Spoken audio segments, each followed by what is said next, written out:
So we're going to continue with Chapter 5 of Many Waters by Madeleine L'Engle. And again, like I said, this is my first time reading this book. I like this book a lot. I feel like have been, if you follow all my videos, somewhat critical of when religious stuff comes up. But this is less religious and more the legend. If you've seen the film Noah, see that movie, it's fun. This is that sort of Noah's Ark story as we're building upon. You know, Sandy is like, oh, this doesn't sound like the Bible. Or Dennys rather, is like, this doesn't sound like the Bible. I haven't heard of these people. What's going on? And so we're finding out along with him, and we've learned that, Noah and his dad, Lamech, do not get along. These people live to be hundreds of years old, and there are Seraphim who are aware of Alexander the Great already, even though his time is long after this time. So one of the Seraphim is talking to Dennys right now, and that's where we'll pick up.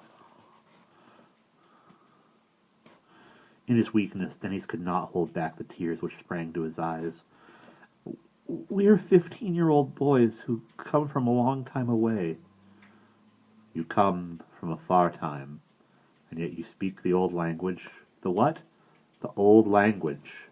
The language of creation, of the time when the stars were made, and the heavens and the water and all creatures. It was the language which was spoken in the garden." "What garden?" "The Garden of Eden, before the story was bent. It is the language which is still and will be spoken by all the stars which carry the light." "Then," Denny said flatly, I don't know why I speak it." "You speak it with ease," Alarid said. "Does Sandy speak it too?" Denny's asked. Alarid nodded. "You were both speaking it when you met Japheth and Higgaion in the desert, were you not?" "We certainly didn't realize it," Denny said. "We thought we were speaking our own language." Alarid smiled. "It is your own language. So perhaps it is best that you didn't realize it.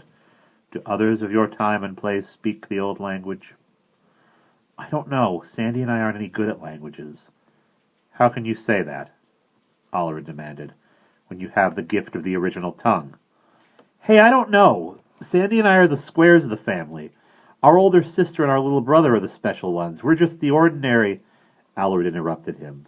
"Because that is how you are, or because that is how you choose to be." Dennys looked at the Seraph, his eyes widening. "What happened to the old language?" "It was broken at Babel." "Babel? The tower of human pride and arrogance." "It has not happened yet. In this time you are in now. Do you not know the story?" Dennys blinked. "I think I remember something. People built a big tower, and for some reason they all began to speak in different languages and couldn't understand each other anymore. It was, prehistory. And that's a story too, sort of. Explain why there are so many different languages in the world." "But underneath them all," Alarid said, "is the original language, the old tongue, still in communion with the ancient harmonies. It is a privilege to meet one who still has the underhearing." "Hey," Denny said, "listen, I guess because we got here so unexpectedly and everything was so strange, we didn't have time to think, and when we met Japheth, it just seemed natural to speak to him." "It was a special gift. It is a special gift," Alarid told him. "We're not special. Neither Sandy nor I. We're just the kind of ordinary kid who gets along without making waves." "Where, in the future," Alarid asked him abruptly, "do you come from?" "A long, long way," Denny said. "We live at the end of the 20th century. Alarid closed his eyes. "A time of many wars." "Yes." "And the heart of the atom has been revealed." "Yes." "And you have soiled your waters and your air." "Yes." "Because you speak the old language, there must be some reason for you to be here. But for the future, to touch the past can be dangerous. It could cause a paradox. How did you get here?" "I'm not sure," Dennys frowned, then added, "Our father is a physicist who specializes in space travel, in the Tesseract." "Ah, yes. But space travel is supposed to deal with space, not time. Dennys said, but you can't separate space and time. I mean, space-time is a continuum, and Yalith and Noah came out of the tent, and Yalith put her hand lightly against Olarid's. Look, he is very pale. You are tiring him. Be careful of our young giant, Noah warned. Olarid regarded Dennys. You are right. That is enough for tonight. The Seraph's eyes were compassionate, and their silver green seemed to darken.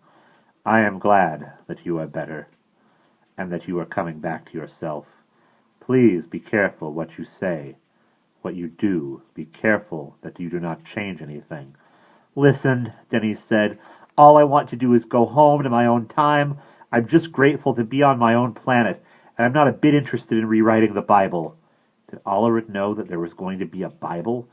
That there was going to be a flood? He looked at the Seraph, whose face, serene and severe, at the same time did not change expression.